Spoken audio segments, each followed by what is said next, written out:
The media, while often sensationalizing the curse, also provided a platform for these scientific counter-arguments, albeit often buried beneath the more dramatic headlines. You see articles quoting doctors and scientists, explaining the dangers of ancient dust, the prevalence of certain diseases, and the statistical likelihood of coincidental deaths. But these rational explanations often lacked the dramatic flair that captured the public's imagination. A headline like "Archaeologist Dies of Pneumonia" simply doesn't sell as many papers as "Mummy's Curse Claims Another Victim." The concept of tomb sickness or Pharaoh's revenge was not entirely new to the locals or even some early European explorers. While often framed in superstitious terms, there was an underlying awareness that entering ancient, sealed spaces could lead to illness. You imagine the folk wisdom passed down through generations, warnings born from centuries of observation, even if the scientific explanation for those observations was unknown. It's like knowing that eating spoiled food will make you sick, even if you don't understand the microbiology behind it. You stand at the precipice of history, gazing upon the colossal monuments of ancient Egypt. The sheer scale of the pyramids at Giza, for instance, is enough to make your modern mind reel. You try to comprehend the sheer human effort, the ingenious engineering, the unwavering belief required to construct such enduring testaments to the afterlife. It wasn't just about building tombs. It was about building a bridge to eternity, a secure vessel for the Ka and Ba, the very essence of a person's soul, to continue their journey in the field of reeds. You see the intricate hieroglyphs adorning temple walls, each symbol a word, a prayer, a piece of a grand narrative, telling stories of gods with animal heads, of rituals performed under the watchful eye of Ra. It's a civilization that, even in its ruins, commands an awe that transcends time. The scientific understanding of these risks has evolved significantly since the 1920s. Modern archaeologists now employ rigorous health and safety protocols when entering ancient tombs. You picture them wearing protective masks, gloves, and even full hazmat suits in some cases, using specialized ventilation equipment to clear the air before entry. These precautions are not taken to ward off curses, but to protect against very real, scientifically understood biological hazards. It's a testament to how far we've come in understanding the invisible world around us. But beneath this grandeur, a darker whisper began to circulate. A chilling undercurrent that spoke not of eternal peace, but of eternal vengeance. The concept of a mummy's curse isn't something that just popped up in Hollywood films. Its roots are as old as the tombs themselves, albeit in a far more nuanced form. You see, the ancient Egyptians were deeply concerned with the sanctity of their dead. Their elaborate burial practices, from the meticulous mummification process to the sealing of tombs, were designed not just to preserve the body, but to protect the deceased's journey into the afterlife. To disturb a tomb, to desecrate a body, or to steal from the dead was not merely a crime against the living, it was an act of profound sacrilege, a direct affront to the gods and the cosmic order. You also consider the potential for ancient viruses. While less understood than bacteria and fungi, the possibility of dormant viral particles surviving for millennia in specific conditions cannot be entirely ruled out. Imagine a virus locked away in a tomb, perfectly preserved, waiting for a new host.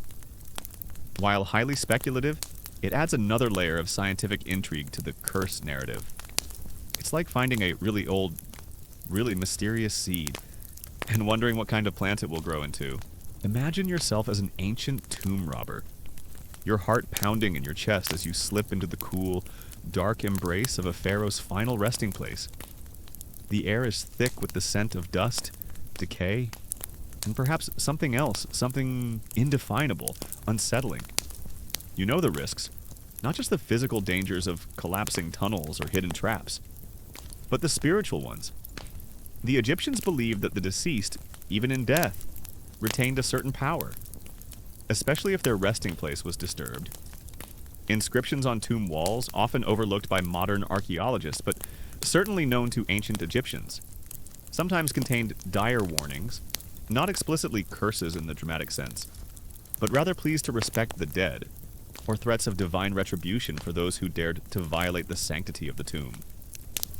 These were less about a mummy spontaneously animating, and more about the wrath of Osiris or the judgment of Mayat falling upon the transgressor. It's like leaving a note on your fridge saying, don't touch my leftovers or face the wrath of my passive aggression. But, with more gods and eternal damnation. The absence of sunlight within the tombs also played a role. Ultraviolet light from the sun is a natural disinfectant, killing many microorganisms. In the perpetual darkness of a sealed tomb, these natural sterilizing effects were absent, allowing pathogens to thrive unchecked. You imagine the darkness, not just as an absence of light, but as a protective blanket for microscopic life, shielding it from the outside world. One common historical fact you encounter is the sheer wealth buried with pharaohs. You can almost feel the weight of the gold, the gleam of precious stones, the intricate craftsmanship of the artifacts intended to accompany the deceased into the afterlife. This wasn't just ostentatious display, it was a practical provision. The Egyptians believed that everything buried with the pharaoh would be available to them in the afterlife, from food and drink to furniture and even servants, represented by ushabti figurines. This belief, while comforting to the pharaoh, made their tombs irresistible targets for looters throughout history. It's a bit like leaving your entire life savings in a giant, unguarded safe in the middle of the desert and expecting no one to notice. What could possibly go wrong? Historians still debate the extent to which the early excavators were aware of these specific biological risks, even if they didn't have the scientific terminology to describe them. You ponder whether they simply accepted illness as an occupational hazard, a common occurrence in a challenging environment, rather than attributing it to anything supernatural. It's a subtle distinction, but an important one, highlighting the difference between a lack of scientific explanation and a belief in the supernatural. A less-known detail, however, is the practice of execration texts. These weren't curses on tombs, but rather texts written on pottery or figurines, often depicting enemies of Egypt or troublesome individuals. These objects would then be ritually smashed or defiled, with the belief that this act would magically harm or control the person represented. While not directly related to tomb curses, it demonstrates a clear belief in the power of words and ritual to inflict harm, laying a psychological groundwork for the later concept of a mummy's curse. It's like ancient voodoo dolls, but with more pottery and less hair. The awful truth behind the mummy's curse, when viewed through the lens of modern science, becomes far less dramatic but infinitely more fascinating. It's not about vengeful spirits or ancient magic, but about the relentless, unseen forces of nature, the microscopic life forms that have coexisted with humans for millennia, and the environmental conditions that allow them to thrive. The tombs, far from being inert resting places, were dynamic biological environments. As you delve deeper, you realize that the idea of a specific, malevolent mummy's curse, as we understand it today, is largely a product of the late 19th and early 20th centuries, fueled by a potent cocktail of sensational journalism, public fascination with the exotic, and a dash of genuine fear. Before this period, while there was respect for the dead and warnings against tomb desecration, the notion of a direct, supernatural retribution from the mummy itself was not a prominent feature of ancient Egyptian belief or early archaeological accounts. The concept evolved, taking on a life of its own as more and more tombs were discovered, and the public's imagination was captured. You consider the irony, the very methods used by the ancient Egyptians to preserve their dead, the sealing of tombs. The wrapping of mummies inadvertently created perfect conditions for the preservation of these microscopic threats. The desire for eternal life for the pharaoh inadvertently created a potential source of illness for those who would disturb that eternity. It's like trying to build a perfectly secure vault, only to realize you've also created a perfect environment for mold to grow inside. Historians still debate whether the ancient Egyptians truly believed in a direct, active curse emanating from a deceased pharaoh, or if these warnings were more symbolic, intended to deter grave robbers through religious fear and the threat of divine judgment rather than a literal, immediate supernatural attack. You ponder this as you imagine the dusty, echoing chambers, the flickering lamplight casting long, dancing shadows on the walls. Was it the fear of a vengeful spirit? Or simply the fear of being caught by the pharaoh's earthly guards? That truly kept the early tomb robbers at bay. Perhaps a bit of both, with a healthy dose of, I really don't want to upset the guy who gets to hang out with Osiris. The narrative of the curse, while captivating, ultimately obscured the true scientific lessons to be learned from these events. It diverted attention from the real dangers of archaeological work and the importance of proper safety measures. You realize that sometimes the most compelling stories are not always the most accurate ones. The whispers of the curse truly began to amplify with the rise of Egyptology in the 19th century. As European explorers and archaeologists descended upon Egypt, unearthing its long-buried secrets, the public became enthralled.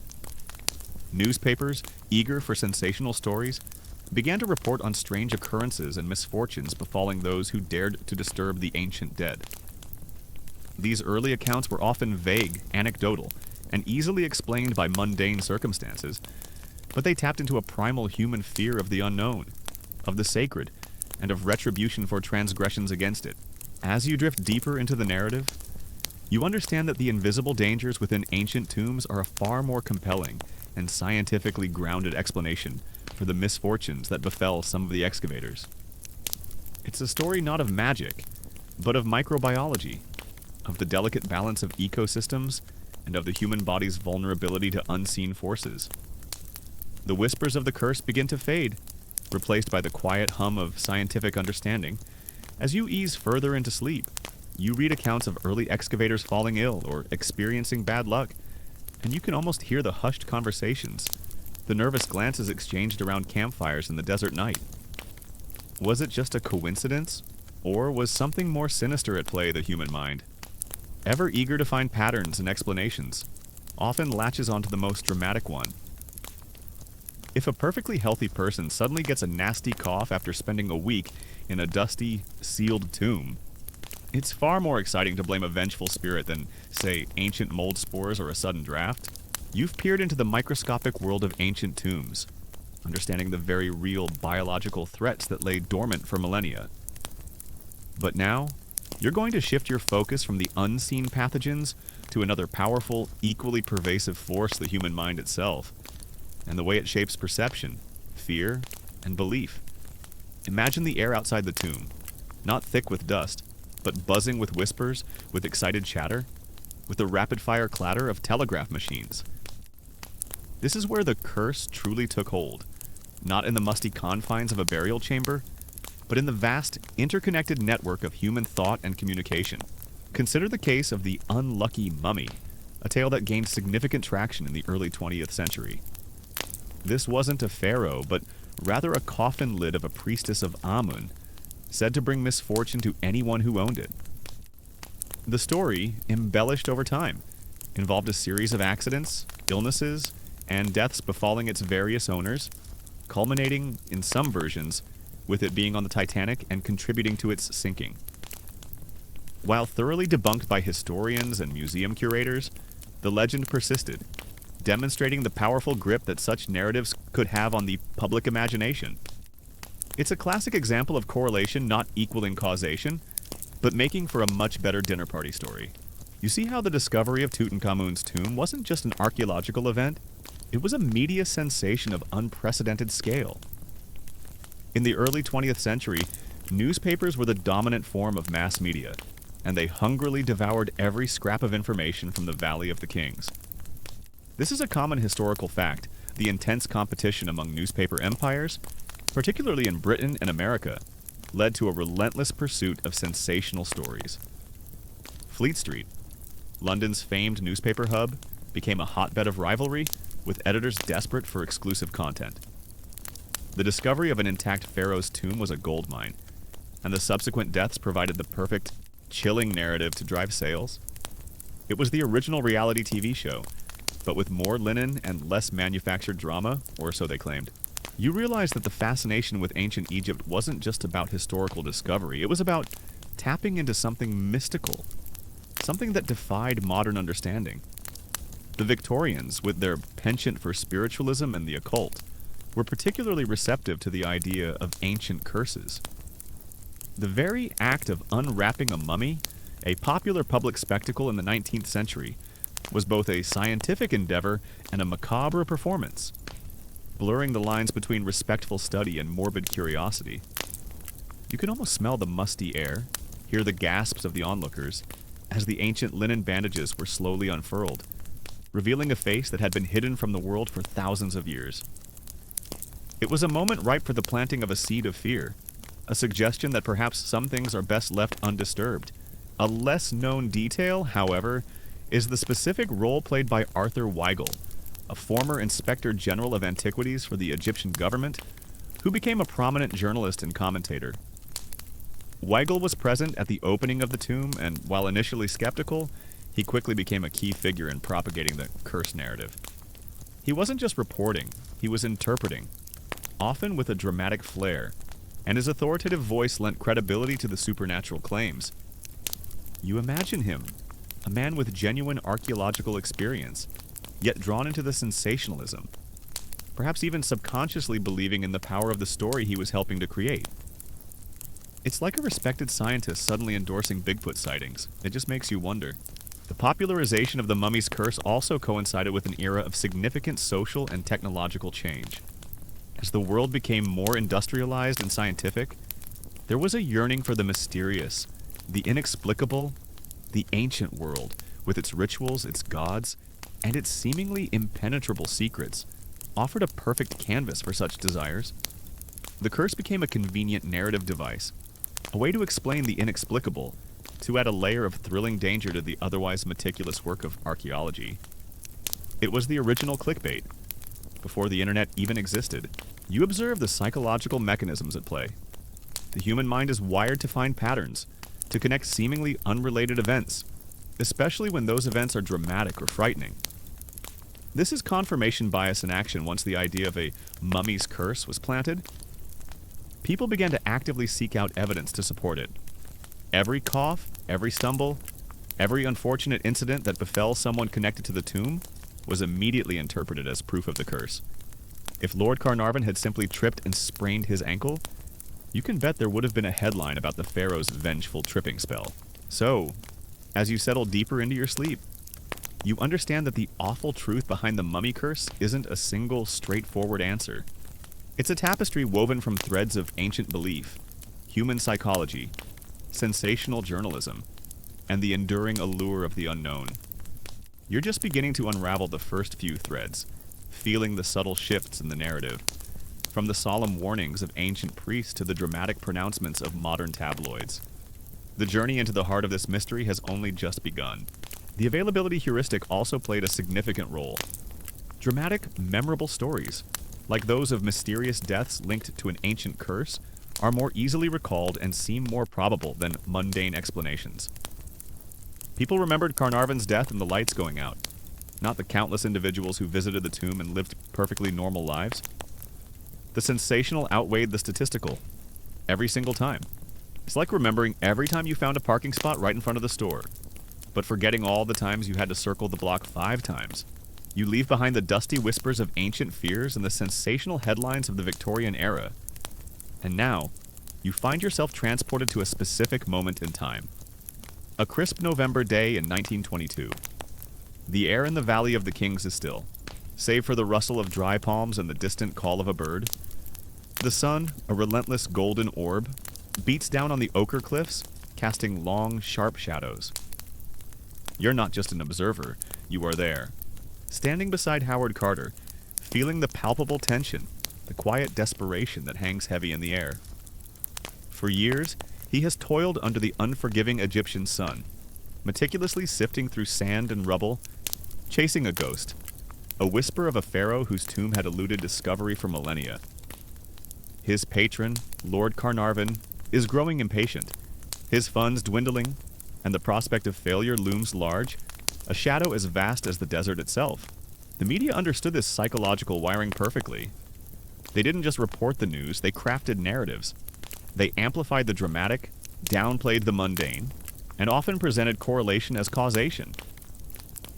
You see the headlines, "Curse of Tutankhamun claims another victim," followed by a detailed, often exaggerated, account of a minor ailment. The public, eager for excitement and a good story, consumed it voraciously. It was a symbiotic relationship. The media fed the public's appetite for mystery, and the public's consumption fueled the media's sensationalism. You watch as Carter's team, a small band of dedicated workers, clears away debris near the tomb of Ramesses VI. It's a painstaking process, each shovelful of dirt a testament to perseverance. The hope, thin as desert air, is that perhaps just perhaps, something was overlooked. A tiny clue hidden beneath the detritus of ages. And then a sound, a dull thud that reverberates through the quiet valley. Not the clang of metal on rock, but something softer, more yielding. Your eyes follow the gaze of the workman, fixed on a step, carved directly into the bedrock, that suddenly appears from beneath the sand. One step, then another, and another. A staircase, descending into the earth, a silent invitation to a world long forgotten. It's like finding a secret staircase in your attic, but instead of old Christmas decorations, it leads to, well, this... You can almost feel the collective intake of breath, the sudden surge of adrenaline that electrifies the air. You consider the sheer power of suggestion. If you are constantly told that something is cursed, that misfortune will befall you if you interact with it, a subtle fear can take root. This is the nocebo effect, the inverse of the placebo effect. While you explored its medical implications in the previous chapter, here you see its purely psychological manifestation. The constant bombardment of curse narratives could have induced stress, anxiety, and even psychosomatic symptoms in those involved with the tomb. Imagine being an archaeologist, working long hours in a dusty tomb, and constantly hearing whispers about a deadly curse. It's enough to make anyone feel a bit under the weather, even if it's just nerves. The excitement is almost unbearable. You descend with them. The rough-hewn steps cool beneath your fingertips, the air growing cooler, heavier, with each step down. At the bottom, a doorway emerges, plastered and sealed, bearing the faint, almost ghostly impressions of ancient seals. This is it. This is the moment. You feel a shiver run down your spine, a mix of awe and trepidation. Is it just another empty tomb, plundered long ago? Or is it something more, Carter? Ever the meticulous archaeologist resists the urge to smash through. He knows the significance of this discovery, the potential for a find that could rewrite history. He sends a telegram to Lord Carnarvon. A terse yet momentous message: have made wonderful discovery in Valley. A magnificent tomb with seals intact. Recovered same for your arrival. Congratulations. It's the ancient Egyptian equivalent of OMIE. You won't believe what I found. BRB, the human need for narrative and explanation, especially for inexplicable events, is profound. In an era before advanced medical diagnostics, when the causes of many illnesses were still unknown, a supernatural explanation offered a comforting, albeit frightening, framework. A curse provided a clear cause and effect, a dramatic narrative that made sense of seemingly random tragedies. It was far more satisfying to believe in a vengeful pharaoh than in a random mosquito bite or an opportunistic bacterium. It's like when your computer crashes and you blame it on gremlins, because software bug just isn't as exciting. The wait for Carnarvon is agonizing. Days stretch into an eternity as you stand guard, a silent sentinel over the newly unearthed secret. You imagine the sleepless nights, the constant vigilance against opportunistic thieves, the internal battle between patience and an overwhelming desire to know what lies beyond that sealed door. Finally, Lord Carnarvon arrives, accompanied by his daughter, Lady Evelyn Herbert. Their faces are a mixture of anticipation and disbelief. You can practically taste the excitement in the air, a metallic tang of destiny. Historians still debate the extent to which the media genuinely believed in the curse versus simply exploiting it for commercial gain. You ponder whether the journalists themselves, caught up in the fervor, began to half believe the stories they were writing, or if it was a cynical calculation to sell more papers. Perhaps it was a mixture of both, a blurring of lines between genuine fascination and opportunistic sensationalism. It's a bit like a magician who starts to wonder if their tricks are actually magic. On November 26, 1922, the moment arrives. Carter, with Carnarvon and Lady Evelyn by his side, carefully makes a small breach in the upper left-hand corner of the sealed doorway. You lean in, holding your breath, as Carter inserts a candle through the opening. The silence is profound, broken only by the faint crackle of the flame. And then that iconic exchange. Lord Carnarvon, unable to contain his curiosity, asks, "Can you see anything?" Carter's voice, hushed with awe, replies, "Yes, wonderful things." You feel the goosebumps rise on your arms. It's not just a discovery, it's an unveiling. A glimpse into a world untouched for over 3 millennia. It's like opening a really old, really dusty time capsule and finding all the original contents perfectly preserved. Except, with more gold. The exoticism of ancient Egypt also played a crucial role. For a Western audience, Egypt was a land of mystery, of ancient rituals, and of powerful, enigmatic deities. The idea of a mummy's curse fit perfectly into this romanticized, often Orientalist view of the ancient world. It wasn't just a curse, it was an Egyptian curse, imbued with the mystique of a civilization that seemed to defy modern understanding. You imagine the Victorian drawing rooms, filled with people eager to hear tales of the exotic, the dangerous, and the supernatural from a land far away. The light from Carter's candle pierces the darkness, revealing a treasure trove that defies imagination. You peer through the small opening, your eyes struggling to comprehend the sheer opulence. Glimmers of gold, dark wood, and alabaster emerge from the gloom. Statues, chariots, beds, chests all piled in what appears to be disarray, yet each object radiating an undeniable ancient grandeur. The air, undisturbed for thousands of years, feels thick, heavy, carrying the faint scent of ancient resins and dust. You can almost hear the silent gasp of the centuries, as if the tomb itself is exhaling its long-held secrets. The lack of immediate, clear scientific explanations for the deaths left a vacuum that the supernatural narrative eagerly filled.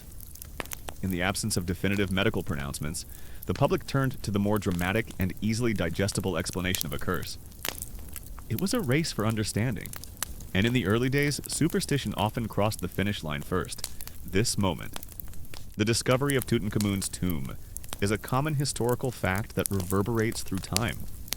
It was an unprecedented find, the only virtually intact royal tomb ever discovered in the Valley of the Kings. Before this, most pharaonic tombs had been plundered, their treasures scattered, their mummies desecrated. Tutankhamun's tomb offered an unparalleled window into the funerary practices, artistic achievements, and daily life of the new kingdom. It was the archaeological equivalent of winning the lottery, hitting the jackpot, and finding a unicorn, all at the same time. You also see how the curse narrative became a form of social commentary. For some, it was a warning against disturbing the dead, a moral lesson about respecting ancient cultures and their sacred spaces. For others, it was a reflection of anxieties about rapid technological change and the perceived loss of traditional values. The curse became a canvas onto which various societal fears and beliefs were projected. It's like when everyone starts blaming their bad luck on Mercury being in retrograde. It's a convenient explanation for everything. A less-known detail about this initial entry, however, is the presence of a small, seemingly insignificant antechamber, which was the first room they entered. While filled with incredible artifacts, it was actually a kind of staging area for the burial, and not the main burial chamber itself. The sheer volume of objects in this antechamber alone was overwhelming, leading Carter to believe he had found the entirety of the tomb. He had no idea that the true prize, the sarcophagus and the golden burial masks, lay hidden behind another sealed door, waiting patiently for its grand reveal. It's like going to a concert and thinking the opening act is the headliner, only to be blown away when the real show starts. The curse also served as a powerful marketing tool for the tomb itself. While Howard Carter and his team were meticulously working, the public's fascination, fueled by the curse stories, ensured continued interest and, importantly, continued funding for the excavation. The curse, in a strange twist of fate, became a part of the tomb's enduring legacy, drawing millions of visitors and keeping the story alive for decades. It was the ultimate viral marketing campaign, long before anyone knew what viral meant. Hey guys, tonight we're not just drifting off to sleep. We're journeying back, far back, to a land bathed in the golden glow of ancient suns, where colossal pyramids pierce the sky and the very sands whisper tales of pharaohs and forgotten gods. Imagine the scorching desert wind, carrying the scent of dust and distant spices as you trek across an endless expanse, your eyes scanning the horizon for the faint outline of a necropolis. You can almost feel the dry heat on your skin, the grit beneath your sandals, the vast, silent weight of millennia pressing down. It's a place where life was fleeting, but the pursuit of eternity was an obsession, a monumental undertaking etched in stone and wrapped in linen. And tonight, we're going to peel back those layers, not just of linen, but of myth, fear, and a very human desire to believe in something beyond our grasp. You might think you're safe in your bed, tucked away, but if you were actually there, exploring those dusty tombs, you'd probably be a goner within a week. So, before you get comfortable, take a moment to like the video and subscribe, but only if you genuinely enjoy what I do here. And hey, let me know where you're listening from and what time it is for you. Now, dim the lights, maybe turn on a fan for that soft background hum, and let's ease into tonight's journey together. You remember the call for respect for the dead from the first chapter? The curse narrative, whether intentionally or not, reinforced this idea, albeit through fear rather than reverence. It was a powerful deterrent for would-be looters, a chilling warning that some things are best left undisturbed, even if the scientific explanations were more accurate. The fear of the curse was, for many, a more potent force. As you spend the next few days with the team, you witness the painstaking process of cataloging and removing the artifacts from the antechamber. Every object, no matter how small or seemingly insignificant, is meticulously recorded, photographed, and carefully packed. The air is thick with the dust of ages, and the silence is broken only by the soft scraping of tools, the hushed voices of the archaeologists, and the occasional click of a camera. You realize the immense responsibility that rests on their shoulders. This isn't just about collecting pretty things, it's about preserving history, about understanding a civilization through its material remains. The enduring appeal of the mummy's curse lies in its ability to tap into primal human fears, the fear of death, the fear of the unknown, and the fear of retribution for transgressions. It's a story that resonates deep within the human psyche, a timeless tale of forbidden knowledge and dangerous consequences. You realize that even today, despite all our scientific advancements, there's still a part of us that enjoys a good ghost story, especially if it involves ancient Egypt. The initial excitement of discovery is tempered by the sheer scale of the task. Thousands of objects, fragile with age, need to be removed without damage. The heat is oppressive, the working conditions challenging. You see the sweat on Carter's brow, the lines of fatigue etched around his eyes, but also the unwavering focus, the quiet determination that drives him. He knows that one wrong move could destroy centuries of irreplaceable history. It's a bit like trying to move your entire house, piece by delicate piece, without breaking anything, while also being under immense public scrutiny. As you reflect on the power of the mind and the media, you understand that the awful truth behind the mummy's curse is as much about human psychology and the mechanics of information dissemination as it is about ancient pathogens. The curse was a construct, a narrative woven from threads of coincidence, fear, and sensationalism, amplified by a hungry media and embraced by a public eager for mystery. It reminds you that sometimes the most dangerous things aren't what you can see, but what you can be convinced to believe. The world, meanwhile, is gripped by toot mania. News of the discovery spreads like wildfire, fueled by sensational newspaper reports and the public's insatiable appetite for the exotic and mysterious. Suddenly, ancient Egypt is no longer a dusty academic pursuit. It's a thrilling adventure, a real-life Indiana Jones story unfolding before their very eyes. You see the headlines, the breathless accounts of gold and jewels, the tantalizing hints of ancient curses. The tomb of Tutankhamun becomes a global phenomenon, drawing tourists, scholars, and curious onlookers to the Valley of the Kings. Everyone wants a piece of the action, or at least a good story to tell at dinner parties. You've explored the psychological landscape of the mummy's curse, understanding how media and human perception amplified fear. Now, you're going to narrow your focus even further, examining the very real, very human element of health and destiny, and how the physical condition of those involved played a crucial, often overlooked role in the unfolding drama. Imagine the stifling heat of Cairo, the ever-present dust, and the demanding nature of archaeological work, all conspiring against the human body, long before any supernatural entity was ever considered. This intense public scrutiny adds another layer of pressure to Carter and his team. Every decision, every move is scrutinized. The world waits with bated breath for each new revelation, each new artifact to emerge from the tomb's depths. You can feel the weight of expectation, the constant hum of anticipation that surrounds the excavation site. It's no longer just an archaeological dig, it's a spectacle, a performance on the world stage. You begin by considering the general state of health and medical knowledge in the early 20th century. This is a common historical fact medicine, while advancing rapidly, was still far from its modern understanding. Antibiotics were decades away, and many infectious diseases that are now easily treatable were often fatal. Pneumonia, tuberculosis, and various tropical diseases were rampant, especially in regions like Egypt where sanitation and public health infrastructure were not as developed as in Western Europe. You imagine a world where a simple fever could quickly escalate into a life-threatening condition, where a minor infection could lead to sepsis, and where the line between life and death was often much thinner than it is today. It's like trying to navigate a dense jungle without a map. You might make it through, but the risks are significantly higher. Historians still debate the extent to which Carter's meticulous, almost obsessive approach to the excavation was a result of his inherent professionalism versus the immense pressure from Lord Carnarvon and the global media. You consider this as you watch him painstakingly document a tiny, seemingly insignificant piece of pottery. Was he driven solely by scientific rigor, or was there an underlying awareness that every detail would be scrutinized, every step judged by a demanding public? Perhaps it was a blend of both, a man deeply committed to his craft, but also acutely aware of the spotlight shining on his every move.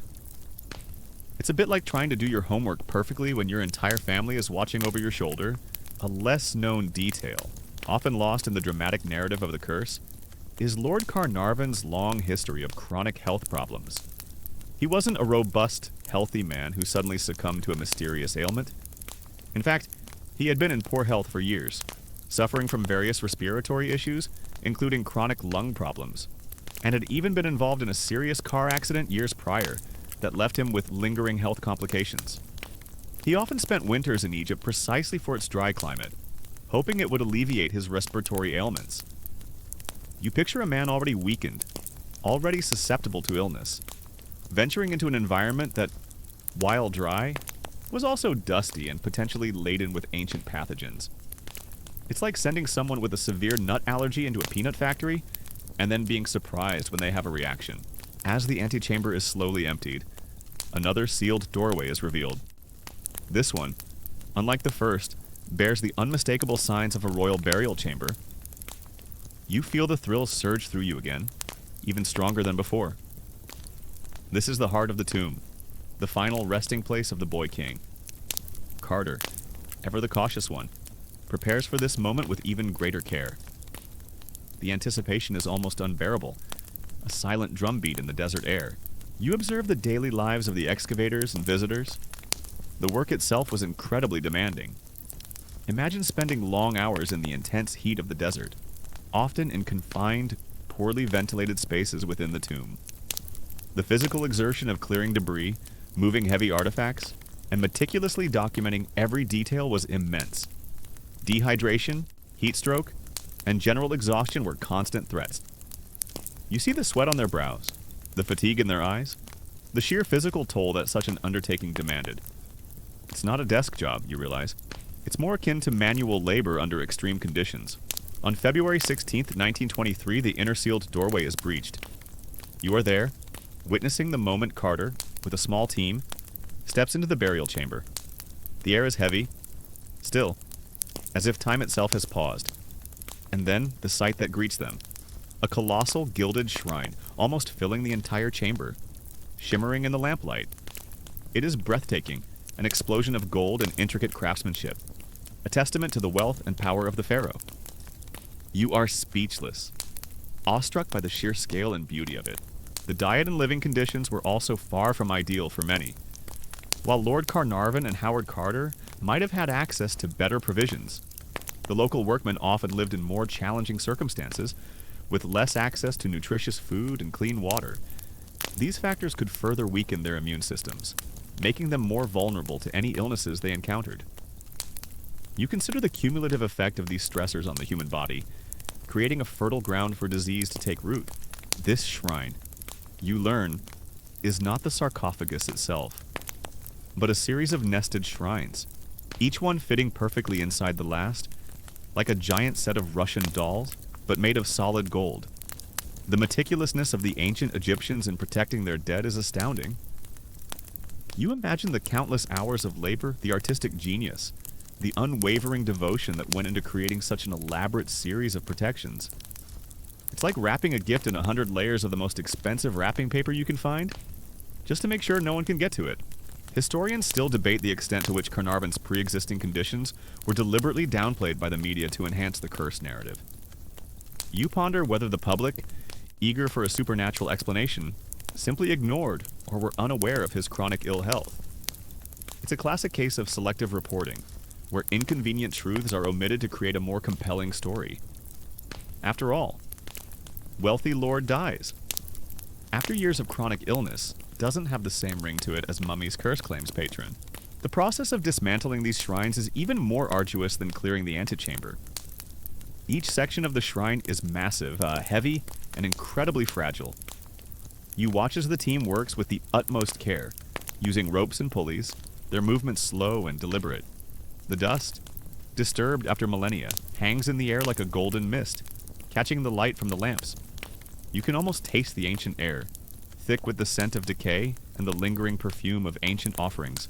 You also consider the psychological stress of the excavation, the immense pressure to perform, the constant public scrutiny, the rivalry among archaeologists, and the sheer responsibility of handling priceless historical artifacts could have taken a significant toll.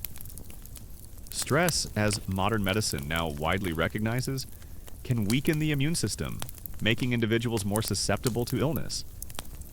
You imagine the sleepless nights, the constant worry, the relentless demands, all contributing to a state of chronic stress that could have undermined the health of even the most robust individuals. It's like trying to solve a complex puzzle while someone is constantly yelling at you. It's just harder to focus and stay healthy. The sheer volume of gold is staggering. You see the intricate carvings, the protective deities, the hieroglyphs that tell stories of Tutankhamun's life and his journey to the afterlife. It's not just treasure, it's a narrative, a history written in precious metals. You realize that this tomb is not just a collection of objects. It's a meticulously planned and executed blueprint for eternal life. It's like finding the ultimate instruction manual for the afterlife, complete with all the necessary accessories. The mosquito bite that ultimately led to Carnarvon's death is a crucial detail. You remember it from earlier. In Egypt, at that time, mosquitoes were vectors for various diseases, including malaria and other fevers. Even a seemingly innocuous bite could become infected, especially if scratched or left untreated, leading to secondary bacterial infections like erysipelas, which Carnarvon contracted. You realize that the curse might have simply been a very common, yet deadly, insect. It's a bit like blaming a ghost for your car breaking down when you just ran out of gas. Finally, after weeks of painstaking work, the last of the shrines is removed, revealing the sarcophagus. You stand before it, a massive quartzite coffin, its lid carved with the image of Tutankhamun himself. The weight of history, of thousands of years, seems to press down on you. This is the ultimate resting place, the final sanctuary. And then the lid is lifted. Furthermore, the very act of entering a sealed tomb, as you explored in the previous chapter, exposed individuals to a unique cocktail of ancient molds, bacteria, and dust. While not always immediately fatal, prolonged or repeated exposure could certainly contribute to respiratory problems, allergies, and a general decline in health. You imagine the cumulative effect of breathing in these ancient particles day after day, slowly but surely impacting the lungs and overall well-being. It's like smoking a cigarette. One won't kill you, but a lifetime of them will certainly take its toll. Inside, another coffin. This one made of gilded wood, then another and another, until finally, the innermost coffin is revealed. It is made of solid gold, inlaid with precious stones, a masterpiece of ancient Egyptian artistry. This is the coffin that holds the mummy of Tutankhamun. You are overwhelmed by the sight, the sheer extravagance, the profound reverence for the deceased. It's like opening a series of increasingly fancy boxes, only to find the most valuable prize at the very center. The deaths attributed to the curse often occurred over a period of time, not immediately after entering the tomb. This temporal spread further supports the idea of natural causes and pre-existing conditions rather than an instant, magical retribution. You see the pattern individuals, already vulnerable, might have succumbed to common illnesses or complications that were exacerbated by the challenging environment and the psychological stress of their work. It's not a sudden, dramatic explosion, but a slow, steady erosion of health. And then, the moment that truly captures the world's imagination, the unveiling of the golden burial mask. You see it, gleaming in the lamplight, its serene, youthful face staring out from across the millennia. It is breathtakingly beautiful, a symbol of eternal youth and divine kingship. The mask, made of solid gold and inlaid with lapis lazuli, quartz, obsidian, and carnelian, is a testament to the incredible skill of ancient Egyptian artisans. It's not just a mask, it's a portrait, a timeless representation of a pharaoh who lived and died over 3,000 years ago. You also consider the sheer number of people who were involved in the excavation and who visited the tomb. Thousands of individuals, from local workers to high-profile tourists, passed through the chambers of Tutankhamun's tomb. If a genuine, potent curse were at play, the mortality rate would have been astronomically higher. The fact that many, if not most, of these individuals lived long, healthy lives after their exposure serves as a powerful statistical counter-argument to the curse narrative. It's like saying everyone who walks under a ladder will have bad luck, when clearly most people don't. You feel a profound connection to this ancient world, a sense of wonder that transcends time and space. The discovery of Tutankhamun's tomb wasn't just an archaeological triumph, it was a cultural phenomenon that captivated the entire world, sparking a renewed interest in ancient Egypt that continues to this day. It was the moment the world truly opened its eyes to the wonders hidden beneath the sands. The human tendency to attribute misfortune to external, often supernatural forces is a powerful one. When faced with unexpected illness or death, especially in dramatic circumstances, it can be comforting to find an explanation, even if that explanation is a vengeful pharaoh. It provides a sense of order, a narrative that makes sense of seemingly random tragedy. It's far easier to blame a curse than to accept the harsh realities of early 20th century medicine and the inherent dangers of archaeological work. As you drift deeper into the narrative, you understand that this moment of discovery, while glorious, also set the stage for the next chapter of the mummy's curse legend, the intense public interest, the mysterious deaths that would soon follow, and the human desire to find patterns and explanations would all converge to create a narrative far more dramatic than any ancient warning. But for now, you simply bask in the golden glow of this unparalleled discovery, a silent witness to a moment that forever changed our understanding of ancient Egypt. Historians still debate the degree to which individual health choices and habits played a role in the fates of those connected to the tomb. You ponder whether factors like smoking, diet, or overall lifestyle contributed to their susceptibility to illness, regardless of any external influences. It's a reminder that personal responsibility for one's health is a factor in any era, even when faced with ancient mysteries. You've just witnessed the breathtaking unveiling of Tutankhamun's golden mask, a moment of pure, unadulterated awe. The world is captivated, enthralled by the sheer opulence and the untouched grandeur of the boy king's tomb. But as the initial euphoria begins to settle, a new, darker narrative starts to emerge. A chilling whisper that will soon grow into a roar, the mummy's curse.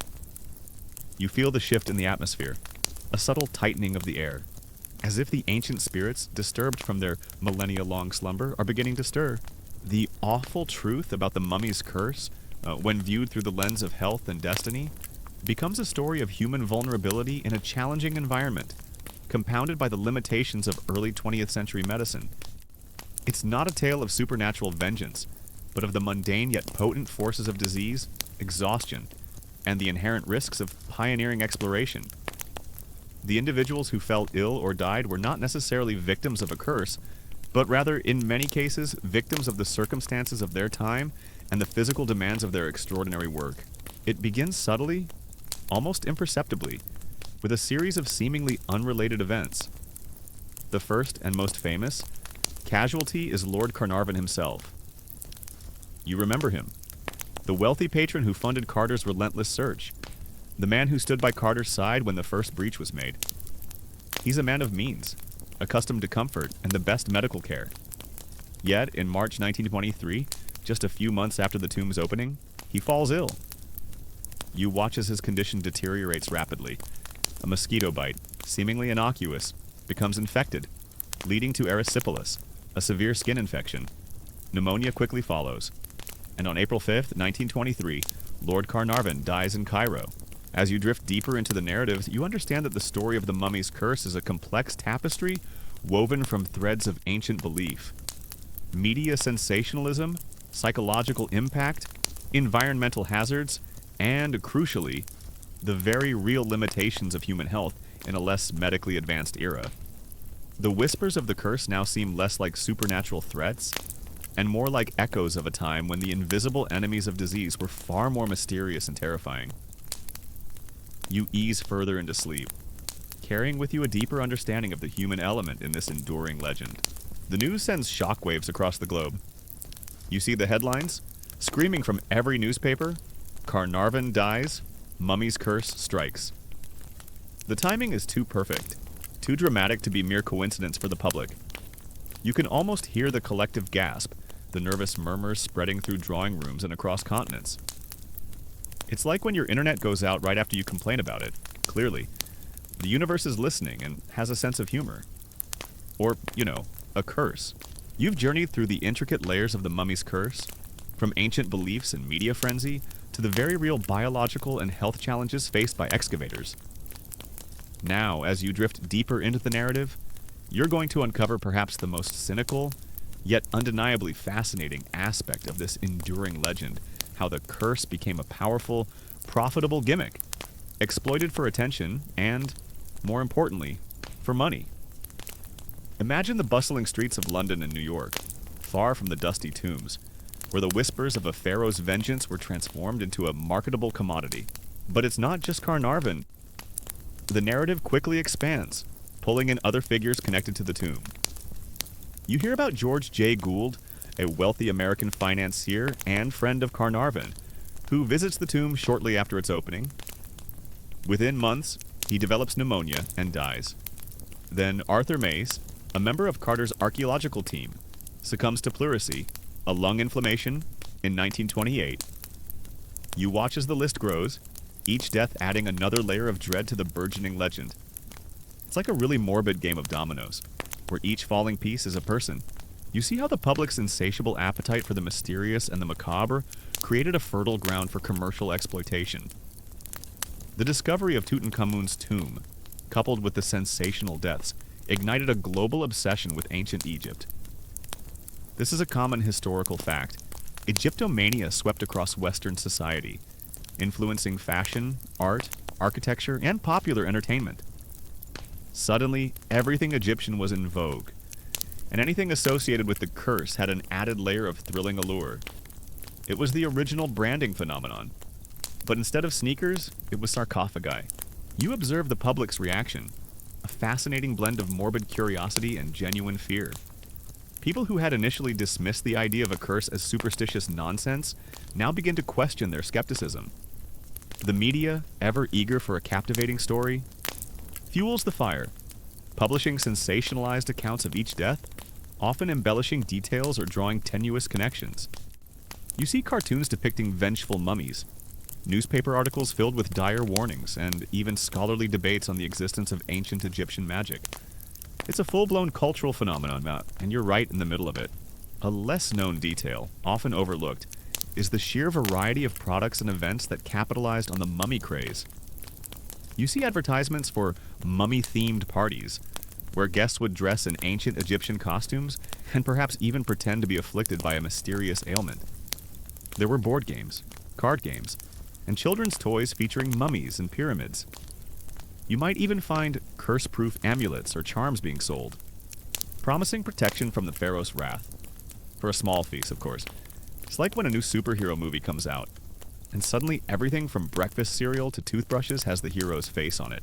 One common historical fact often cited is the rather dramatic details surrounding Carnarvon's death at the exact moment he passed away in Cairo. All the lights in his hotel, and reportedly across a wide area of Cairo, mysteriously went out. You imagine the sudden plunge into darkness, the confused cries, the eerie silence that follows.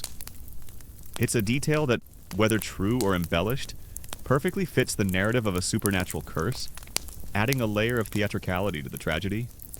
It's the kind of thing that makes you wonder if ancient Egyptians had a really good electrician on their payroll. A less-known detail, however, is the death of Carnarvon's beloved canary. According to legend, shortly after the tomb was opened, a cobra, the royal symbol of ancient Egypt, entered Carter's house and devoured his pet canary. This incident, while seemingly minor, was quickly interpreted as a clear sign of the curse's power, a direct warning from the pharaoh himself. You picture the small, vibrant bird, suddenly silenced, and the chilling symbolism of the cobra, a creature deeply intertwined with Egyptian royalty and divine protection. It's a detail that adds a touch of macabre poetry to the unfolding events, a tiny, feathery victim in the grand scheme of things. As the mysterious deaths continue, you notice the shift in the team's morale. The initial excitement of discovery is slowly being replaced by a creeping unease. You see the worried glances exchanged between the archaeologists, the hushed conversations, the subtle changes in their demeanor. Even Howard Carter, a man of science and logic, reportedly becomes more withdrawn, more superstitious. He dismisses the curse publicly, of course, but you sense a flicker of doubt in his eyes, a tiny seed of fear planted by the relentless string of misfortunes. It's like when you try to convince yourself that the strange noise in your house is just the wind. But deep down, you're pretty sure it's a ghost. Entrepreneurs, quick to spot a trend, jumped on the bandwagon. You imagine theater producers staging plays and musicals with mummy themes, often featuring dramatic, curse-laden plots. Filmmakers, recognizing the visual appeal and inherent suspense, began producing silent films and, later, talkies that cemented the image of the vengeful mummy in popular culture. These films often exaggerated the supernatural elements, portraying mummies as reanimated monsters, far more terrifying than any ancient mold spore. It was the dawn of the horror genre, and mummies were the original zombies, but with better posture. The media, of course, isn't helping. Every cough, every stumble, every minor ailment suffered by anyone remotely connected to the tomb is blown out of proportion. Presented as further proof of the curse's efficacy, you see the sensational headlines, "Archaeologist catches cold, curse strikes again." It's a relentless barrage of fear-mongering, designed to sell newspapers and feed the public's appetite for the supernatural. You realize how easily a narrative can be constructed, how quickly fear can spread, especially when fueled by a lack of concrete information and a healthy dose of human imagination. Historians still debate the extent to which Howard Carter and Lord Carnarvon themselves, or their estates, benefited financially from the curse narrative.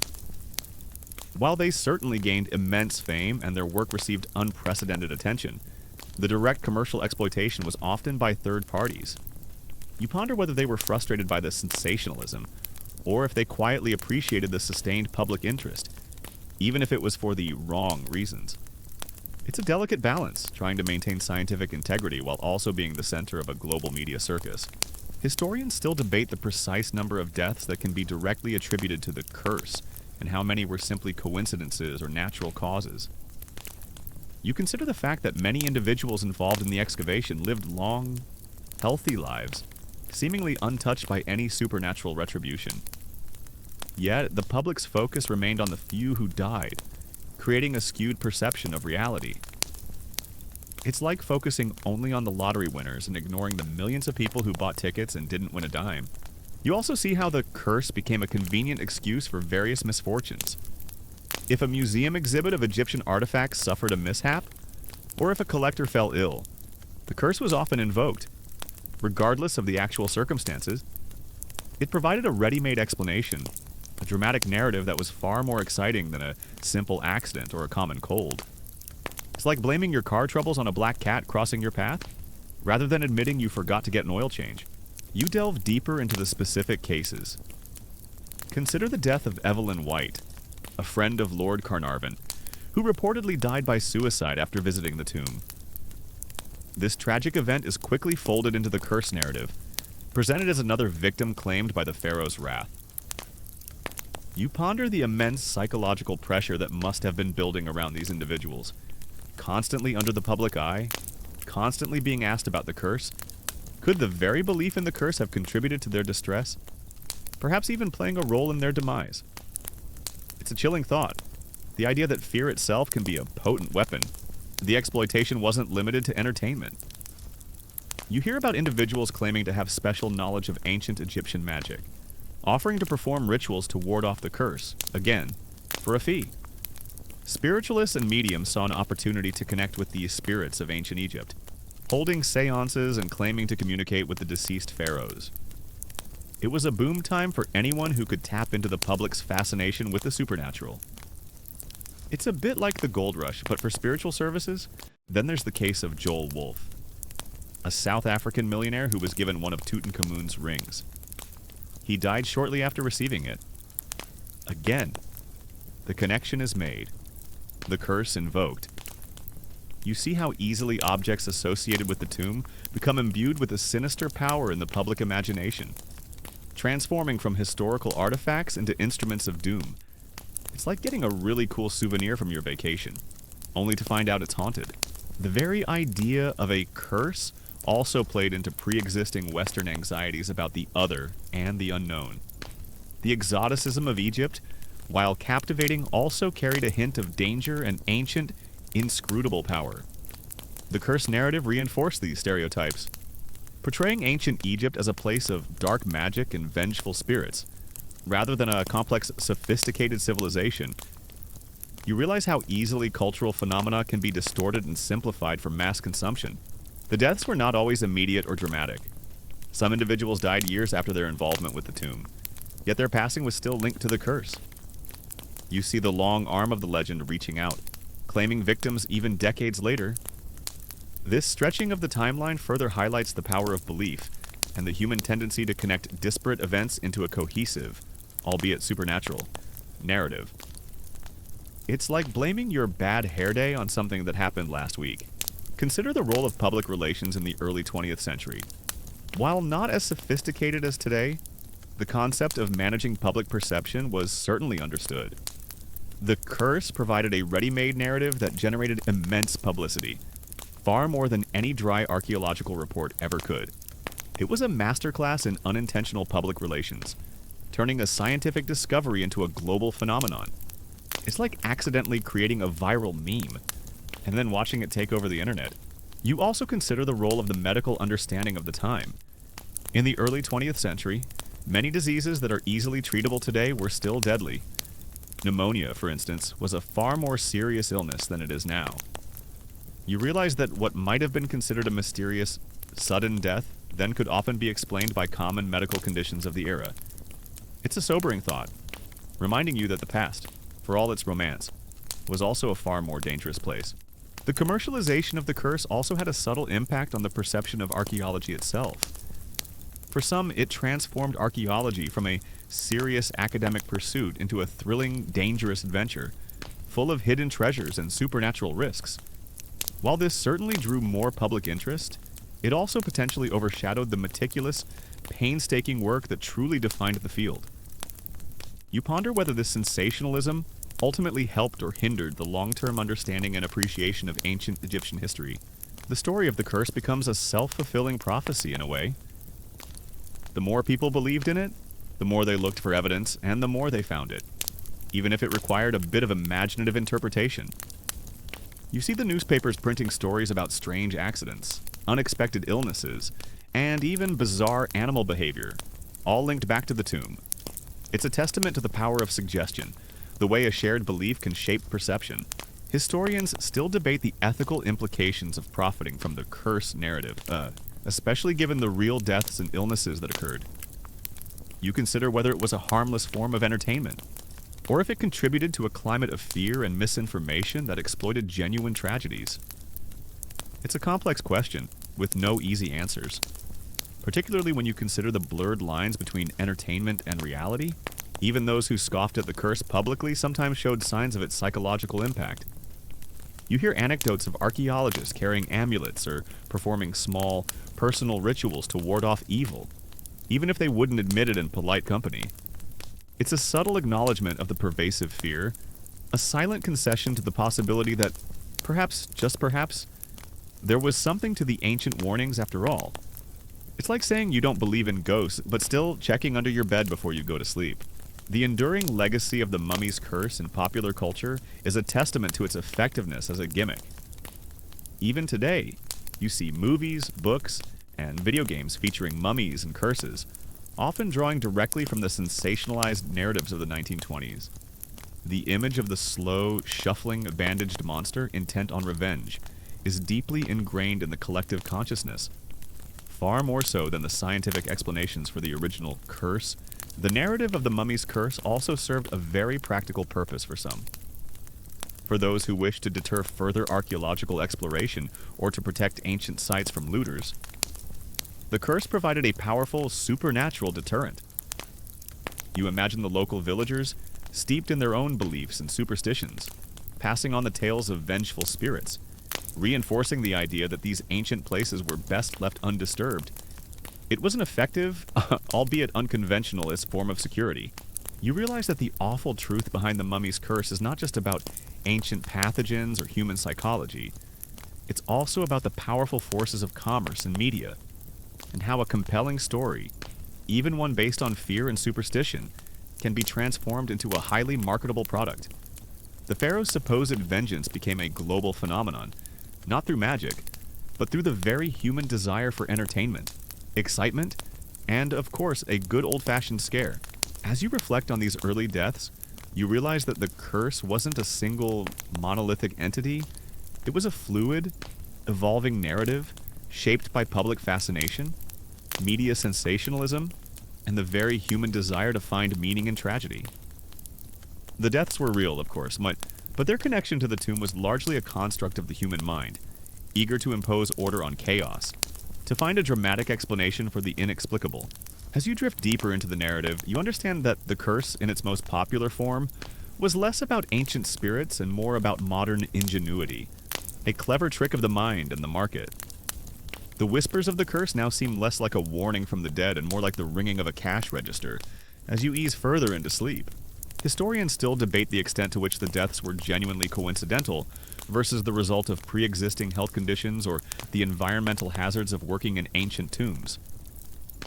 You consider the dusty, confined spaces, the potential for exposure to ancient microbes or molds, the sheer physical strain of the excavation work. Could these mundane factors have played a more significant role than any supernatural entity? It's a question that continues to intrigue.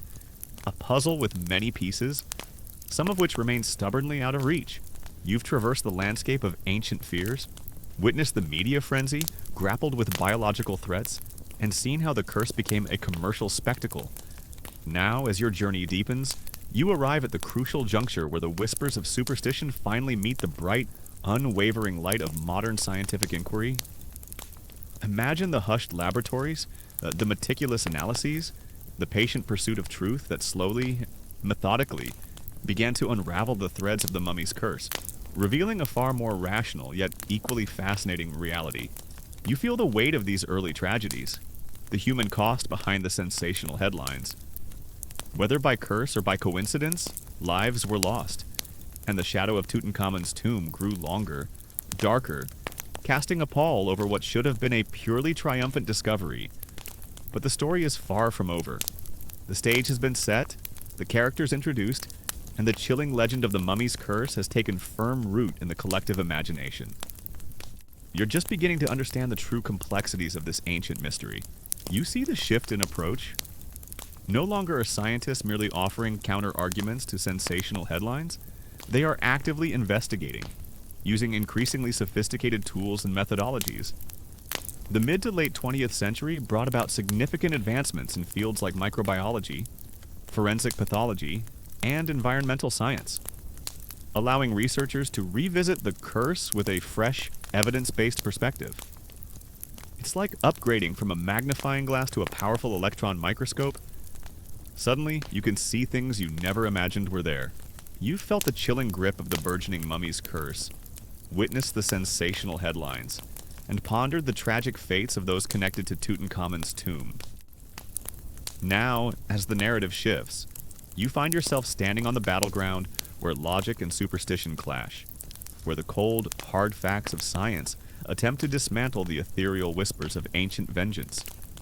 The air, once thick with fear, now hums with the measured tones of scientific inquiry, though the underlying tension remains. One common historical fact that became central to debunking the curse was the understanding of airborne pathogens. You recall the ancient molds and bacteria discussed earlier. Modern science, equipped with advanced culturing techniques and microscopic analysis, was able to identify specific species of fungi and bacteria commonly found in sealed tombs. Researchers like Dr. Rosalie David, a renowned Egyptologist, and her team at the University of Manchester undertook detailed studies of mummified remains in tomb environments. They confirmed the presence of various Aspergillus species, including Aspergillus niger and Aspergillus flavus, as well as other bacteria like Staphylococcus and Streptococcus. You picture these tiny organisms, once invisible and mysterious, now clearly identified, their potential to cause respiratory infections, allergic reactions, and even more severe illnesses well understood. It's like finally putting a name to the monster under your bed and realizing it's just a dust bunny. As the deaths mounted and the public frenzy reached a fever pitch, a counter-narrative began to emerge, championed by medical professionals, scientists, and skeptics. You see them, these figures of reason, attempting to inject a dose of reality into the swirling chaos of supernatural claims. Their arguments are grounded in the observable world, in the principles of biology, chemistry, and epidemiology. They point to the obvious: people get sick, people die, and sometimes these events happen in clusters, Pia. But correlation does not always equal causation. It's like saying every time you wear your lucky socks, your team wins. You ignore all the times they lost, or you didn't wear them.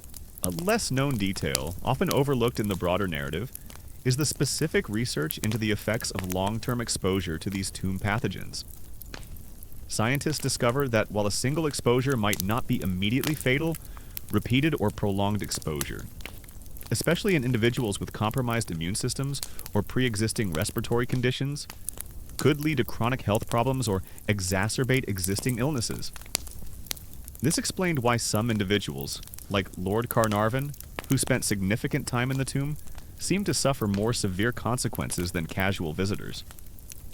You imagine the cumulative effect, each breath in the dusty tomb adding another microscopic burden to the body, slowly eroding health over time. It's like a slow drip, drip, drip of water eventually wearing away stone. One common historical fact that was frequently brought up by the scientific community was the existence of ancient molds and bacteria. You imagine the sealed environment of a tomb, undisturbed for thousands of years, a perfect breeding ground for microorganisms. When the tomb was opened, these ancient spores and bacteria, suddenly exposed to fresh air and human hosts, could potentially cause respiratory illnesses, allergic reactions, or even more severe infections. Think of it like opening a really old, really dusty attic. You're bound to sneeze, right? But instead of just a sneeze, imagine something that could actually make you quite ill, especially if your immune system was already compromised. You observe the meticulous forensic analysis applied to the historical accounts of the deaths. Pathologists and medical historians reviewed the symptoms. Medical records were available, and autopsy reports of those attributed to the curse. They found that the causes of death were almost always consistent with known diseases of the era, such as pneumonia, tuberculosis, and various infections, often complicated by underlying health issues. Lord Carnarvon's death, for instance, was definitively attributed to erysipelas and pneumonia, triggered by an infected mosquito bite. While dramatic, there was no medical mystery. You realize that the curse often served as a convenient, sensational label for what were, in fact, common and well-understood medical conditions of the early 20th century. It's like finding out the haunted house was just old and creaky, and the ghosts were just drafts. A less-known detail, often overlooked in the sensationalism, was the presence of bat guano in many ancient Egyptian tombs. Bats, seeking shelter, would often roost in these dark, undisturbed spaces, leaving behind their droppings. Bat guano can be a source of histoplasmosis, a respiratory disease caused by a fungus found in the droppings. You consider the archaeologists spending countless hours in these confined, dusty spaces, inhaling the very air that contained these microscopic threats. It's a far less glamorous explanation than a vengeful pharaoh, but certainly more plausible. The scientific community also emphasized the importance of environmental factors. The extreme heat, the high humidity in certain parts of the tomb, the lack of ventilation, and the sheer physical exertion of archaeological work were all recognized as significant stressors on the human body. These factors could lead to dehydration, heat stroke, and general fatigue, further weakening the immune system and making individuals more susceptible to infection. You picture the archaeologists working under grueling conditions, their bodies already pushed to the limit, unknowingly inhaling ancient pathogens. It's a recipe for illness, regardless of any supernatural intervention. You observe the careful, methodical approach of the scientists. They don't dismiss the deaths outright, but they seek rational explanations.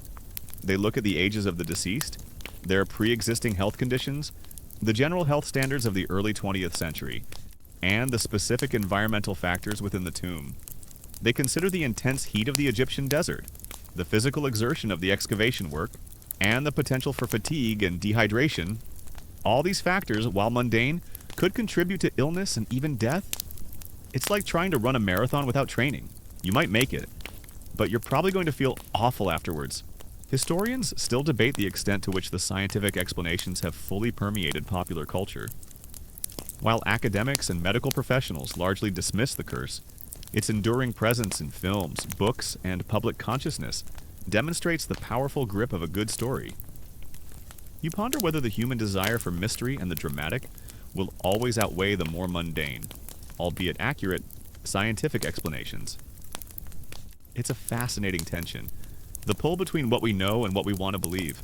The medical community, in particular, was quick to offer alternative explanations for Lord Carnarvon's death. You hear doctors discussing the danger of mosquito bites in a region where tropical diseases were prevalent. They explain how a simple insect bite, if not properly treated, could lead to a serious infection, especially in someone whose immune system might be weakened by age or other health issues. Pneumonia, as you recall from the previous chapter, was also a significant killer in that era, far more deadly than it is today. You realize that while the timing was dramatic, the medical explanation was entirely consistent with the knowledge of the time. You see how the very design of ancient Egyptian tombs intended to protect the deceased for eternity inadvertently created perfect conditions for pathogen preservation. The sealed chambers, the dry desert air, and the mummification process itself, which used various salts and resins, created an anaerobic environment that could preserve microorganisms for thousands of years. When the seal was broken, these ancient time capsules of microbes were suddenly opened, releasing their contents into the modern world. It's a remarkable example of unintended consequences, where the pursuit of immortality led to a very earthly, biological hazard. Historians still debate the extent to which the scientific explanations were genuinely embraced by the public, versus being overshadowed by the more sensational curse narrative. You ponder whether the public simply preferred the thrilling idea of a supernatural curse to the mundane realities of disease and coincidence. It's a classic battle between the exciting unknown and the predictable known. And sometimes the exciting unknown wins out. Even if it's completely illogical, the development of better archaeological practices also played a role in demystifying the curse. Modern excavators now employ strict health and safety protocols. You see them wearing protective gear, including respirators and gloves, using advanced ventilation systems to clear the air in newly opened tombs, and undergoing regular health checks. These measures are not taken out of fear of a curse, but out of a scientific understanding of biological risks. The decline in curse-related incidents among modern archaeologists is a testament to the effectiveness of these scientific precautions. It's like learning to wear a seatbelt. It doesn't stop all accidents, but it certainly makes them less dangerous. You also see the psychological arguments put forth by some experts. They suggest that the intense media scrutiny, the constant questions about the curse, and the pervasive fear could have created a kind of nocebo effect. Just as a placebo can make you feel better, a nocebo can make you feel worse, simply through the power of negative expectation. If you constantly believe you are cursed, your stress levels might rise, your immune system might weaken, and you might become more susceptible to illness.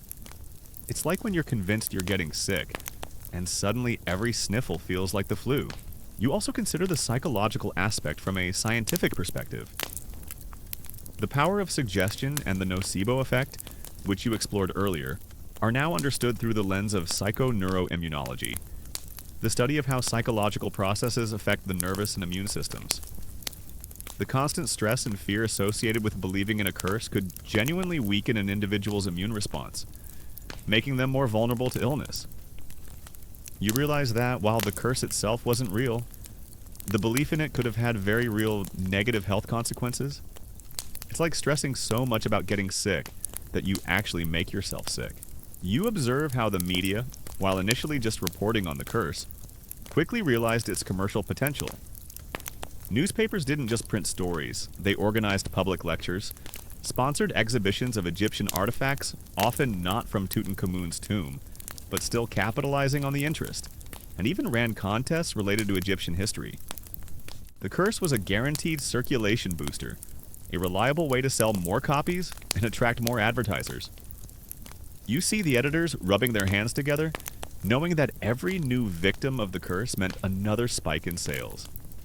It's a bit like a reality TV show producer secretly hoping for more drama to boost ratings. The awful truth behind the mummy's curse, as revealed by modern science, is a story of fascinating microbiology, forensic investigation, and the powerful interplay between environment, health, and human psychology. It's a narrative far richer and more complex than a simple supernatural spell. The deaths were tragic, but they were not the work of an angry pharaoh. They were the unfortunate consequences of pioneering exploration in an era with limited scientific understanding and inadequate safety measures. Consider the sheer number of people who visited the tomb or were involved in the excavation. Thousands of individuals, from workmen to tourists, entered the tomb over the years. If a truly malevolent curse were at play, you would expect a far higher mortality rate among them. The fact that many, including Howard Carter himself, lived long lives after the discovery serves as a quiet counter-argument to the curse narrative. You see Carter meticulously working for years after Carnarvon's death, seemingly untouched by the pharaoh's wrath. It's like a horror movie where the main character somehow survives everything, making you wonder if the monster just really doesn't like the supporting cast. You reflect on the resilience of the human spirit, the drive to explore and discover, even in the face of unknown dangers.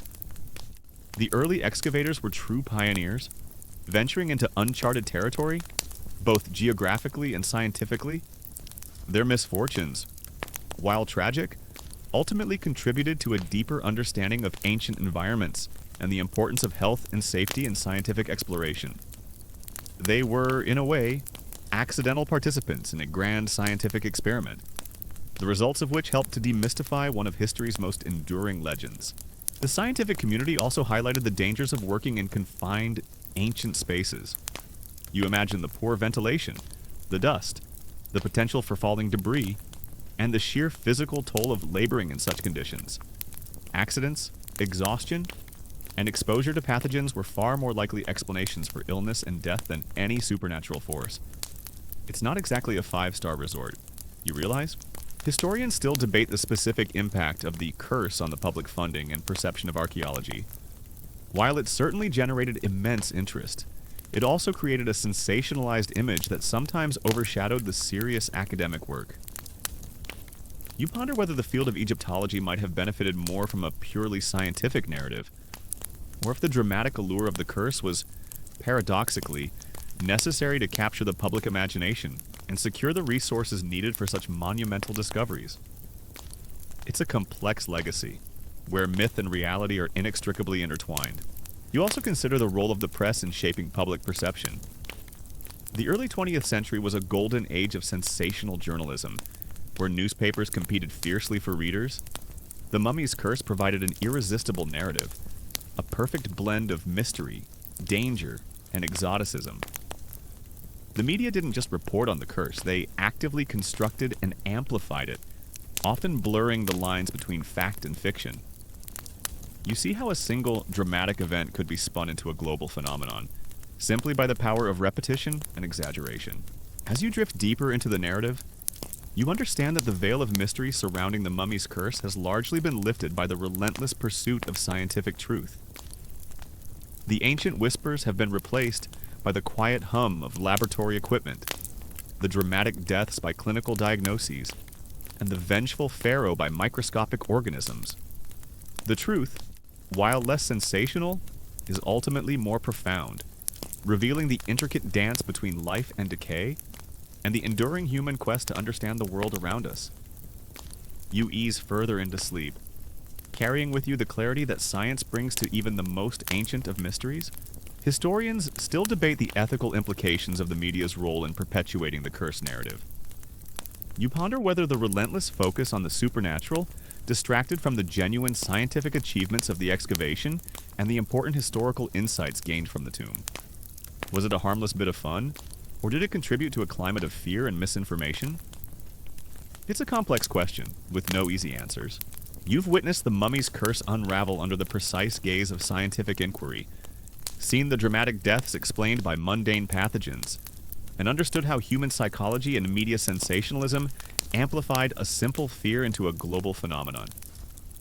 Now, as the final grains of sand settle in this ancient narrative, you find yourself reflecting not on what was debunked, but on what remains the enduring, almost mystical allure of ancient Egypt and humanity's deep, persistent need for mystery.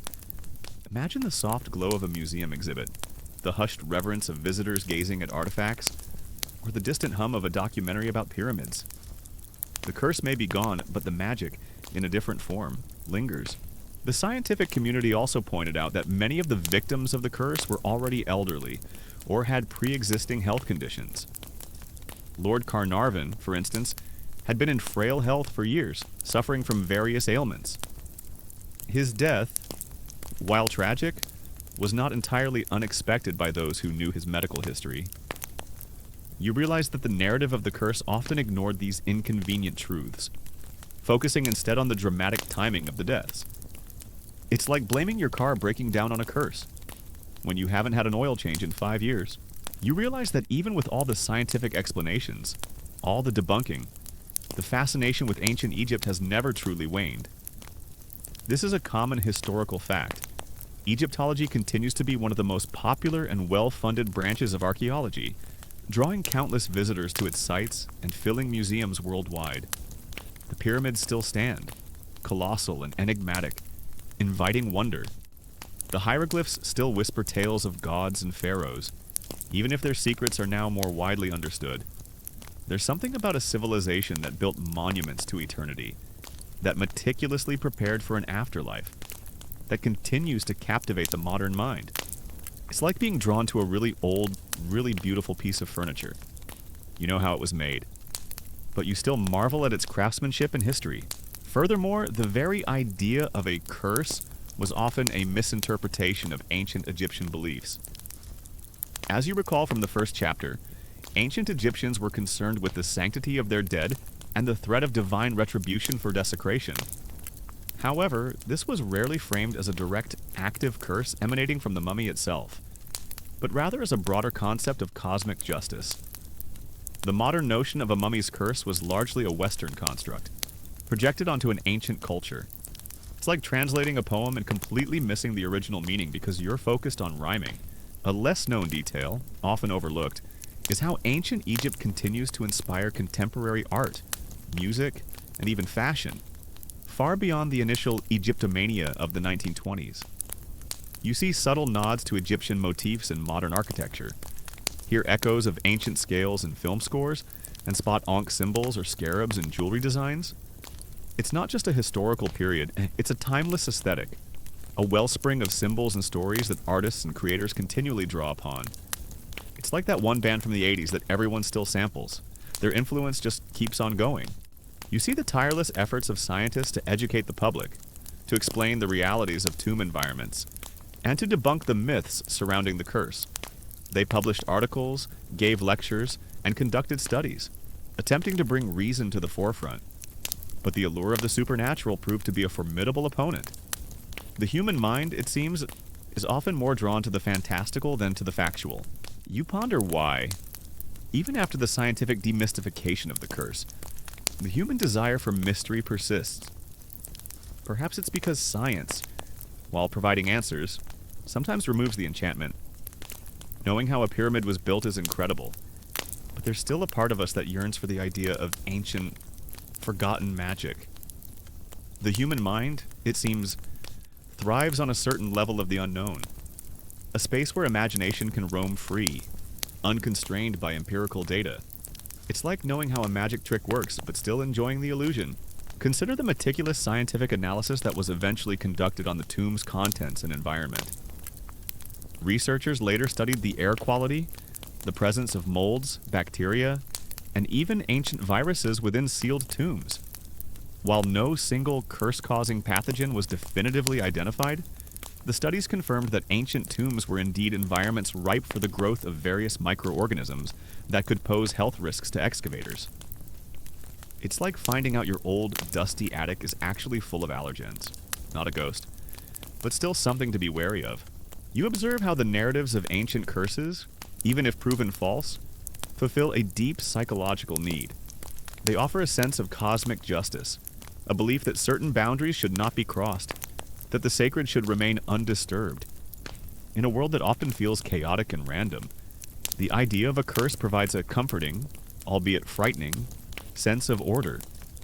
It's like a cautionary tale, reminding us that even in our pursuit of knowledge, there might be consequences for hubris. And let's be honest, who doesn't love a good "don't mess with ancient stuff" story? The scientific community also emphasized the importance of proper archaeological practices, including ventilation of tombs and the use of protective gear, to minimize health risks. You realize that the early excavators working in a less informed era often lacked these precautions, inadvertently exposing themselves to potential hazards. It's a reminder that even in the pursuit of knowledge, safety protocols are paramount. Historians still debate the extent to which the popularity of the mummy's curse inadvertently contributed to the preservation of ancient sites. You consider the possibility that the fear, however unfounded, might have deterred some casual looters or encouraged a more cautious approach to excavation in the years following the Tutankhamun discovery. While official protections and scientific ethics are paramount today, the lingering shadow of the curse might have played a subtle, unofficial role in safeguarding some of these irreplaceable treasures. It's a strange thought that a fictional curse could have had a real positive impact. The debate between science and superstition surrounding the mummy's curse highlights a fundamental tension in human understanding. On one hand, there is the desire to explain the world through observable phenomena and logical reasoning. On the other, there is a deep-seated human need for mystery, for the extraordinary, for something that transcends the mundane. The mummy's curse, in its dramatic simplicity, perfectly fulfilled that need for many. You see how the very act of visiting Egypt, of standing before the pyramids or walking through the Valley of the Kings, is an experience that transcends mere tourism. It's a pilgrimage to the past, a direct connection to a civilization that, despite being thousands of years old, still feels incredibly vibrant and alive. You can almost hear the echoes of ancient chants, feel the presence of the pharaohs, as if their spirits still linger in the dry desert air. It's a testament to the power of human legacy, etched in stone and sand. You reflect on the resilience of myths and legends, how they can persist even in the face of overwhelming scientific evidence. The story of the mummy's curse, despite being largely debunked by scientific inquiry, continues to capture the imagination, appearing in books, films, and popular culture. It's a testament to the power of storytelling and the enduring human fascination with the unknown. The enduring appeal of mummies themselves is also a fascinating phenomenon. Despite their scientific explanation as preserved human remains, they retain a certain macabre allure. They are tangible links to a distant past, faces from another time, inviting both scientific study and a quiet contemplation of mortality. You might even find yourself wondering about their lives, their dreams, their fears, as you gaze upon their ancient, serene faces. It's like looking at a really old photograph, but the person in it is actually really old. As you drift deeper into the narrative, you understand that while science provided logical explanations for the deaths, it couldn't entirely extinguish the flame of superstition. The awful truth behind the curse is not just about pathogens and coincidences, it's also about the human mind's capacity for belief, for fear, and for weaving compelling narratives around unexplained events. The battle between reason and myth continues, even as you begin to succumb to the gentle pull of sleep. The story of the mummy's curse, in a way, serves as a modern myth, a cautionary tale for a scientific age. It reminds us that while we may seek to understand and rationalize everything, there will always be a part of the human experience that gravitates towards the mysterious, the unexplained, the thrillingly supernatural. It's a testament to our innate storytelling nature, our need to weave narratives around the unknown. You've navigated the swirling currents of public hysteria and the calm, rational explanations offered by science. Now you're going to step even closer to the awful truth behind the mummy's curse.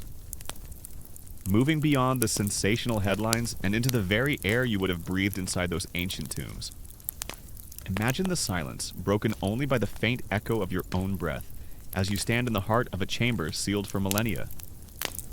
The air is still, heavy, and carries a subtle, musty scent, a scent that, unbeknownst to the early excavators, held far more danger than any pharaoh's spiritual wrath. This is where the unseen enemies lurk, the microscopic threats that truly posed a risk to those who dared to disturb the dead. You consider the role of popular culture in sustaining this allure. Films like the Mummy franchise, while wildly inaccurate scientifically, continue to introduce new generations to the romanticized, dangerous world of ancient Egypt and its curses.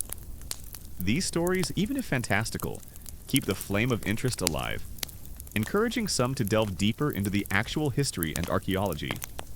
It's a curious cycle, where fiction inspires a search for fact, and fact, in turn, can inspire new fiction. You recall the mentions of ancient molds and bacteria from the previous chapter? Now, you're going to delve deeper into these invisible dangers. Picture the conditions within a sealed tomb. Constant temperature, high humidity, no light, and a rich source of organic material, the mummy itself. The wooden coffins, the offerings of food and drink, even the linen bandages. This environment is a perfect incubator, a microscopic ecosystem thriving in the dark. When the tomb door is finally breached, after thousands of years, a rush of fresh air, laden with modern spores and dust, mixes with the ancient, stagnant atmosphere. It's like opening a really old, really moldy jar of pickles that's been sitting in the back of your fridge for decades. You know that smell. Now imagine inhaling it, but with potentially deadly consequences. Historians still debate the long-term impact of sensationalism on the public's understanding of archaeology. You ponder whether the curse narrative, while generating immediate interest, ultimately created a distorted view of the meticulous, often slow and unglamorous, work of archaeologists. Did it foster unrealistic expectations of dramatic discoveries? Or did it simply serve as a gateway to a deeper appreciation of ancient cultures? It's a nuanced question, with no simple answer. One common historical fact that is now widely accepted is that ancient tombs were indeed teeming with microorganisms. You consider the sheer variety of bacteria, fungi molds, and even viruses, all lying dormant or slowly metabolizing in the undisturbed environment. When the excavators entered, they stirred up this microscopic soup, creating an aerosol of ancient pathogens. You can almost see the tiny particles, invisible to the naked eye, swirling in the lamplight, settling on skin and, most dangerously, being inhaled deep into the lungs. It's a silent, insidious attack, far more effective than any dramatic supernatural curse. You realize that the awful truth behind the mummy's curse is not a singular, shocking revelation, but a multifaceted understanding. It's the truth of ancient pathogens, of human psychology, of media sensationalism, and of the enduring human need for narrative and mystery. It's the truth that sometimes the most compelling stories are the ones we tell ourselves, even if they defy logic. And it's the truth that ancient Egypt, with or without a curse, will continue to hold a powerful sway over the human imagination for centuries to come. A less-known detail, often overshadowed by the more dramatic tales, is the specific type of fungi found in these tombs, particularly Aspergillus niger and Aspergillus flavus. These aren't just your garden variety molds. Aspergillus flavus, for instance, produces aflatoxins, potent carcinogens that can also cause acute toxicity. Imagine spending hours in a confined space, breathing in air laden with these toxic spores. While not immediately fatal, prolonged exposure could certainly contribute to respiratory problems, allergic reactions, and over time, potentially more serious health issues. It's like living in a house with a slow gas leak. You don't notice it at first, but it's slowly, steadily, doing damage. The legacy of Tutankhamun's tomb, far from being diminished by scientific explanation, is only enhanced. It stands not just as a testament to a boy king, but as a monument to human curiosity, perseverance, and the relentless pursuit of knowledge. It reminds us that even after thousands of years, the past still has secrets to reveal, and that the journey of discovery is an endless one. You reflect on the early 20th century understanding of microbiology and public health. Germ theory was still relatively new, and the concept of airborne pathogens, especially from ancient environments, was not fully appreciated. Archaeologists, driven by the thrill of discovery, often worked without masks or proper ventilation. You see them, their faces smudged with dust, their clothes permeated with the musty scent of the tomb, completely unaware of the invisible war being waged within their own bodies. It's a stark reminder of how much we've learned about health and safety since then. You wouldn't walk into a modern biohazard lab without protective gear, would you? But these pioneers were essentially doing just that, albeit unknowingly. You imagine the silent, patient sands of Egypt, continuing their slow, eternal dance, covering and uncovering secrets with the passage of time. The sun rises and sets, just as it did for the pharaohs, casting long shadows over monuments that have witnessed millennia of human endeavor, belief, and wonder. The whispers of the curse have faded, replaced by the quiet, profound hum of history itself. Historians still debate the precise role these specific pathogens played in the deaths attributed to the curse, while the presence of the microorganisms is undeniable. Proving a direct causal link between a specific mold spore and, say, Lord Carnarvon's pneumonia is incredibly difficult, especially decades after the fact. You ponder the complexities of such a retrospective diagnosis, the myriad of other factors that could have contributed to illness in an era with less advanced medical care. It's a bit like trying to figure out why your old car broke down 20 years ago. There were probably a lot of things going wrong at once. You feel a sense of peace settling over you, a gentle understanding that the greatest mysteries are not always about what we don't know, but about how we choose to interpret what we do. The allure of ancient Egypt isn't in its curses, but in its enduring beauty, its monumental achievements, and its timeless stories. It's a reminder that even in the most rational of worlds, there's still room for awe, for wonder, and for the quiet magic of a story well told. Consider the case of Lord Carnarvon again. His death, as you recall, was attributed to an infected mosquito bite and subsequent pneumonia. While the mosquito bite itself was a direct cause, the underlying health of Carnarvon, perhaps weakened by exposure to tomb pathogens, could have made him more susceptible to the infection.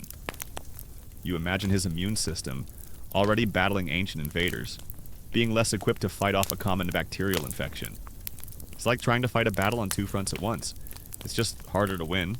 As you drift further into the embrace of sleep, you carry with you the knowledge that the awful truth about the mummy's curse is not terrifying, but enlightening. It's a story that reveals more about humanity than it does about ancient spirits. A testament to our capacity for both fear and fascination, for both superstition and scientific inquiry. The ancient world, in all its complexity, continues to invite you to explore, to question, and to wonder. The sheer dust inside the tombs also posed a significant threat. You imagine the fine, particulate matter, composed of desiccated organic material, sand, and mineral particles, swirling in the air. Inhaling this dust over prolonged periods could cause irritation to the respiratory tract, leading to chronic coughs, bronchitis, and exacerbating pre-existing conditions like asthma. It's like being stuck in a perpetual dust storm, but indoors and with very old dust. The gentle hum of the fan is all you hear now. A steady, soothing rhythm. The images of ancient Egypt, of golden masks and dusty tombs, begin to soften at the edges, blurring into the peaceful darkness behind your eyelids. You're no longer trekking across scorching sands or peering into mysterious chambers. You're simply floating, weightless, as the last vestiges of the story melt away. The pharaohs and their secrets, the archaeologists and their discoveries, the whispers of curses and the clarity of science all recede, becoming part of the quiet tapestry of your mind. There are no more mysteries to solve tonight, no more ancient fears to unravel, Just the profound stillness of the moment, a gentle descent into the deepest, most restorative sleep. Let the soft darkness embrace you. Let your thoughts drift like clouds across an endless sky. Everything is calm, everything is quiet. Just breathe and let go. You also consider the psychological impact of working in such an environment. The constant strain, the intense focus, the lack of proper rest, and the sheer physical exertion of the excavation could have weakened the immune systems of the archaeologists, making them more vulnerable to any pathogens they encountered. You see the tired faces, the hunched shoulders, the quiet determination that pushed them forward, even as their bodies began to protest. It's a job that demanded immense dedication, but also came with hidden costs.